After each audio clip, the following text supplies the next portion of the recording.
Look at this tweet. Thank you, Drew League. Love the energy from start to finish. All for the city of Angels.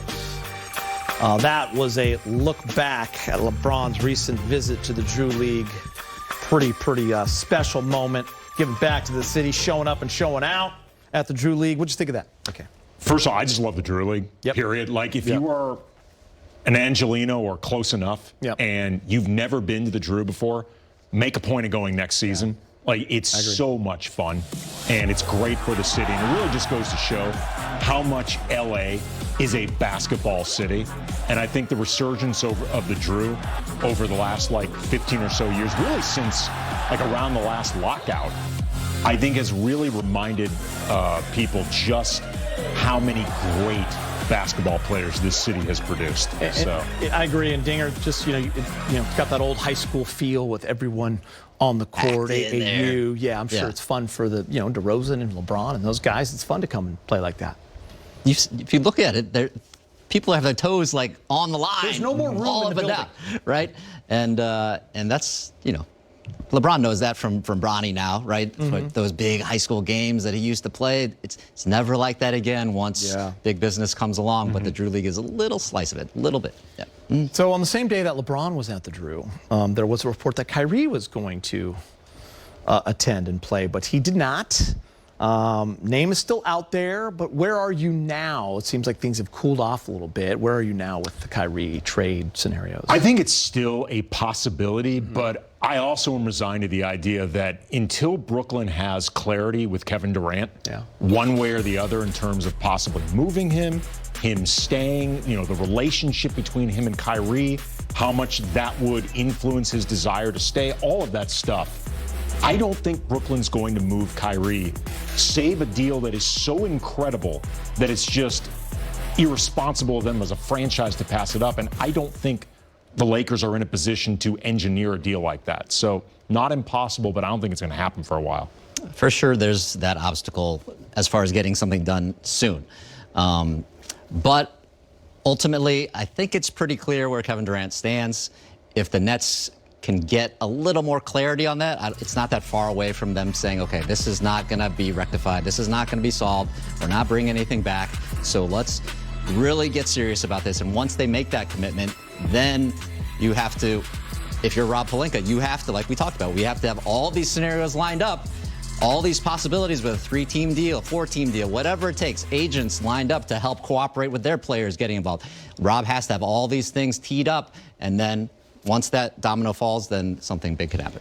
I want to know what your guys take. I mean, because you're on Twitter and you're reading social media and you have friends and fans that talk to you, and there's always the debate about picks and what you're giving up for a player. And so many people are like, I don't care, including LeBron, about the 2027, 2029 picks. But you know what? He shouldn't. He'll be retired by then. But if you run the Laker organization, and you are a fan for life of the Lakers, then you do need to think about the future and what's worth it. And do you sell everything off to bring in a player that's at the end of the year going to either move on or stay with you? Oh, there's so many things that are tied into it. Where do you come out on picks, future picks? I think they matter. I mean, not just for the future of the organization, the future health, but actually for the present. Because you often need picks to make a deal if you want to improve yourself in the present. And that's where I think fans can get short-sighted about this. It's not about the idea of, ooh, we're worried about a guy who's 7 years off right now. It's you only have so many bullets to fire, and the Lakers only have 2 picks over the next 5 or 6 years. They have complete control over. They can only trade them once. That's what I've always tried to explain to people. There's a lot of picks involved in Anthony Davis. There was even a pick in Russell Westbrook. So you don't have a lot left. So is this the guy you really want? You just got to think about that stuff before you just be like, absolutely I do. Well, it's about now. It's about now. It's about now. Should have thought about it before making the Westbrook. Yeah. Well, but how important are those picks to Kevin Durant? Future picks. Do you care? Absolutely. It's part of the business. The Lakers are actually great at using their second-round picks to get legitimate contributing talent, so that's a factor too. But they also can buy those picks at some point. So I don't think it's maybe as big of a deal as a lot of people do, because I think you need to always take a step back and say, one, we're the Lakers, people will want to come play for us more than other places. Two, if any other franchise had LeBron and Anthony Davis together while they're still awesome, got to try.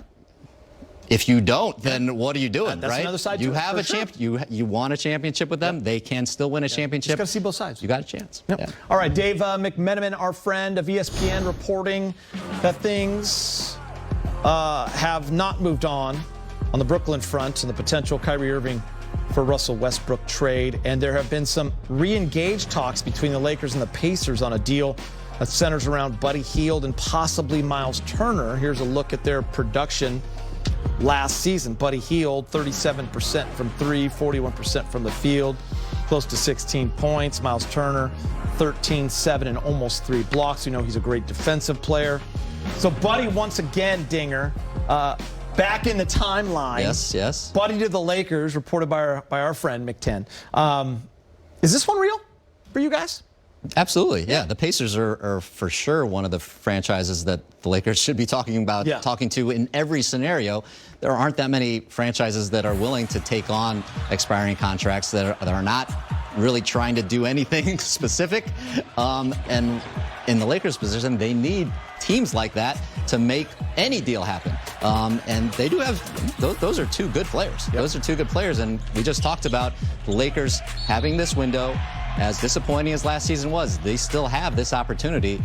What can they make of it? Yeah. And adding legitimate NBA players is a must for sure. I mean, it makes sense. I mean, the Lakers need shooting. We just talked about that. Yeah. And Buddy Hield is known first and foremost as a shooter. Miles Turner is a little bit redundant with Damian Jones and Thomas Bryant. And, you know, Anthony Davis is going to play some center. But Turner is a better player than Bryant or Jones. He's certainly more established. And you can play Miles Turner with Anthony Davis. Yeah. Like, that fit actually works.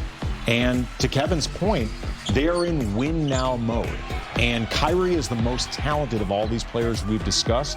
But if he is not attainable, or you're not sure when he'll be attainable, and you just want to try to have something put together that you can move forward, you know, for Darvin Ham's planning, guys getting together, working out, that sort of stuff, you should at least be considering this idea of Hield and Turner. You and I also talked about this on the podcast, but in one of these deals, Dinger, most likely THT is an asset that is valued and one that would most likely be gone. Right. Young, huge upside. They've invested in him. Are you okay with him being part of the deal?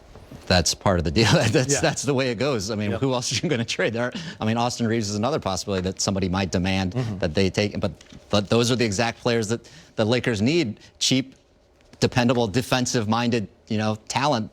Austin Reeves is a guy you want to keep around. THT, obviously, they believe in him. They wouldn't have given him the contract that they did if they didn't believe. But how fast can you come along? How fast can your shot develop? I think people overestimated last season how much he could grow beyond just being a great defensive contributor, which he really wasn't either. But if he can at least do that this season, then he becomes a valuable player. Yeah, I think they really need to ask themselves honestly, where is THT in his development? Because I do think he has a lot of potential, but he's still really young. And last year, they overestimated where he was in his growth. They can't do that 2 years in a row because they earmarked a big role for him, and he just wasn't ready for it. All right, good stuff, guys. Access rolls on after the break, but first, our throwback Mamba moment of the day. Bryant